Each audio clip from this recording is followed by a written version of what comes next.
আজকে বয়কট নিয়ে একটু কথা বলি। বাংলাদেশ সহ বিভিন্ন দেশ সারা বিশ্বে ভারতীয় পণ্যের প্রসঙ্গে এক ধরনের বয়কট পালন করছে। যেমন গাজাতে নির্বিচারে ইসরায়েল যে আক্রমণ করেছে, সেই আক্রমণের কারণে সারা বিশ্বে একটা রব উঠেছে যে এই খুনিদের অর্থাৎ ইহুদিদের হাত থেকে ইসরায়েলবাসীকে রক্ষা করার জন্যে তাদের পণ্য, উৎপাদিত পণ্য অথবা কোনো না কোনোভাবে যে পণ্যের সঙ্গে ইসরায়েল যুক্ত সেই পণ্য বয়কট করতে হবে।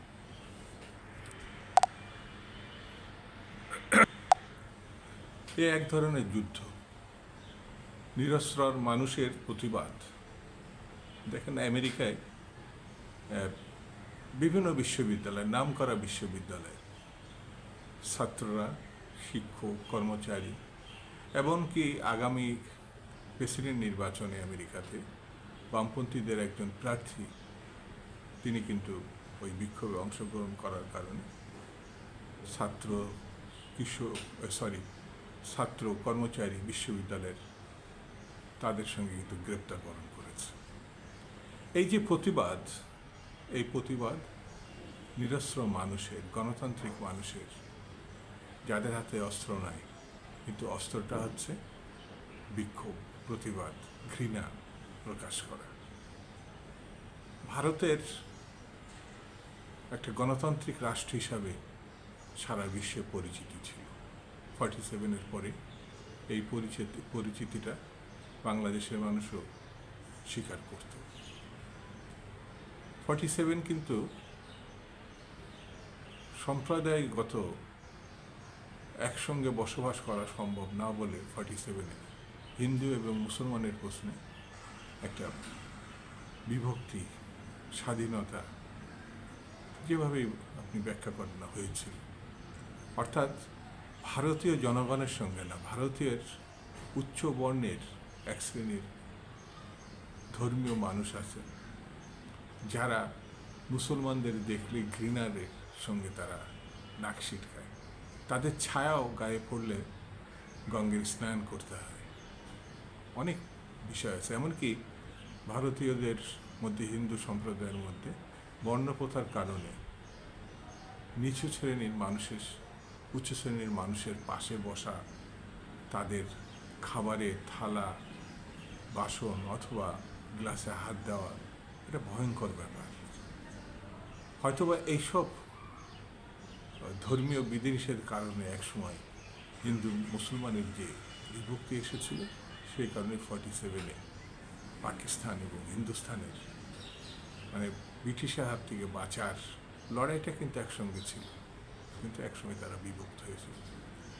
কিন্তু পাকিস্তান সৃষ্টির পরে আমরা দেখেছি পশ্চিম পাকিস্তানের সঙ্গে তারা একই ধর্মের লোক হওয়া সত্ত্বেও, বর্ণপ্রথা না থাকলেও তাদের সঙ্গে ইস্ট পাকিস্তান তৎকালীন মানে পূর্ব বাংলার বা বাঙালি, যা এখন বাংলাদেশে, একসঙ্গে থাকা সম্ভব হয়নি বলেই কিন্তু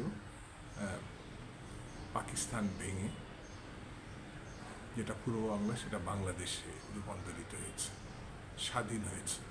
কিসের জন্য? গণতন্ত্রের জন্য, অধিকারের জন্য, প্রাপ্যতার জন্য, স্বাধীনতার জন্য।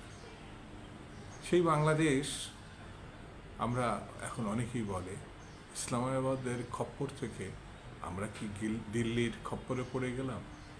মানে সব কিছুতেই হিন্দুস্তান বা ইন্ডিয়া বা ভারত যা মনে করবে আমাদের তাই করতে হবে, সেটাই সত্য হিসাবে মানতে হবে। আমরা তো একসময় ভারত শাসনকারীদের মানুষ ছিলাম, বিশেষত মোগল সাম্রাজ্য মুসলমান সম্প্রদায় ছিল। এমনকি বেঙ্গলেও শেরে বাংলা ফজলুল হকের নেতৃত্বে, সরওয়ার্দির নেতৃত্বে মুসলমানরা শাসন করেছে। অর্থাৎ ইস্ট এবং ওয়েস্ট বেঙ্গল একসঙ্গে মিললে মুসলিম সম্প্রদায় সংখ্যাগরিষ্ঠ। লড়াই ছিল, বিভেদ ছিল, কিন্তু কখনো দুই বাংলা হবে এটা কেউ ভাবে নাই, কিন্তু বাস্তবে সেটা হয়েছে। যেমন দেখেন না, এখন তিস্তা নদীর পানি আমরা দিনের পর দিন, মাসের পর মাস আমাদের প্রাপ্যতা পাচ্ছি না। আমরা চুক্তি করেছি পদ্মায় বা গঙ্গায়, কিন্তু আমাদের প্রাপ্য পানি পায়নি। 300-র অধিক নদী শুকিয়ে গেছে, বিলীন হয়ে গেছে, বিলুপ্ত হয়ে গেছে। এই বিলুপ্তির কারণে কৃষি, মৎস্য চাষ, বনায়ন অনেক কিছু ধ্বংস হয়ে গেছে, অনেক কিছু আমরা হারিয়েছি। তারপরও প্রতিবেশীর সঙ্গে আমরা থেকেছি। কিন্তু গত নির্বাচনের মধ্য দিয়ে বা গণতন্ত্র, যেটা আমাদের মুক্তিযুদ্ধের অর্জন, সেটাকে বিলীন করার জন্য একটি দল যখন চেষ্টা করছে, তাদেরকে ঠেকানোর জন্য মানুষ নিজের ভোটটা নিজের পছন্দের প্রার্থীকে দিতে চেয়েছে, সেটিও পার্শ্ববর্তী দেশ হতে দেয় নাই। সেই কারণে বিভিন্ন মানুষ বিভিন্নভাবে বিভিন্ন প্রচারে তারা ভারতীয় পণ্য বয়কটের আহ্বান জানিয়েছে। এটা কতটা সফল হয়েছে, কতটা ব্যর্থ হয়েছে, সেই আলোচনায় আমি যাচ্ছি না, এবং এটা আমার বিষয় না। আমার বিষয় আছে বয়কটের থেকেও গণতন্ত্র যদি পুনরুদ্ধার করতে হয়, নিজের অধিকার যদি প্রতিষ্ঠা করতে হয়, স্বাধীনতা যদি ফিরে পেতে হয়, তাহলে আমরা পাকিস্তান আমলে যে সংগ্রাম, মুক্তিযুদ্ধ, 69-এর গণঅভ্যুত্থান, 90-এর গণঅভ্যুত্থান, এই বিষয়গুলোর দিকে আমাদের নজর দিতে হবে। সেখানে ব্যাপক মানুষের অংশগ্রহণ ছিল।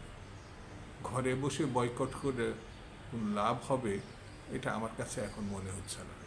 মনে হচ্ছে না বলে আমার কাছে মনে হয়েছে ঘর থেকে রাস্তায় নামতে হবে। রাস্তায় সমাধান, রাস্তায় যা কিছু মীমাংসা আছে, সেই রাস্তা যখন আমরা না নামতে ব্যর্থ হব, এক ধরনের মানুষ আছে বলে বিএনপি পারল না, এবারও পারল না। এটা তো বিএনপির বিষয় না, এটা তো সমগ্র মানুষের বিষয়, সমগ্র দেশবাসীর বিষয়। যারা গণতন্ত্র পছন্দ করে, অধিকার পছন্দ করে, তাদেরকে বিএনপির সঙ্গে, অন্যান্য বিরোধী দলের সঙ্গে রাস্তায় নামতে হবে।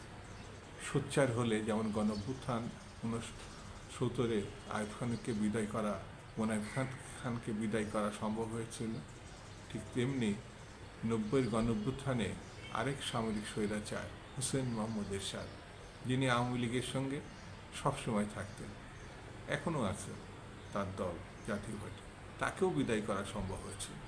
এই দুই অপশক্তিকে যদি আমাদের বিদায় করতে হয়, তাহলে রাস্তা ছাড়া অন্য কোনো ভিন্ন পথ আছে, এটা আমার কাছে মনে হয় না। আপনার কি মনে হয়?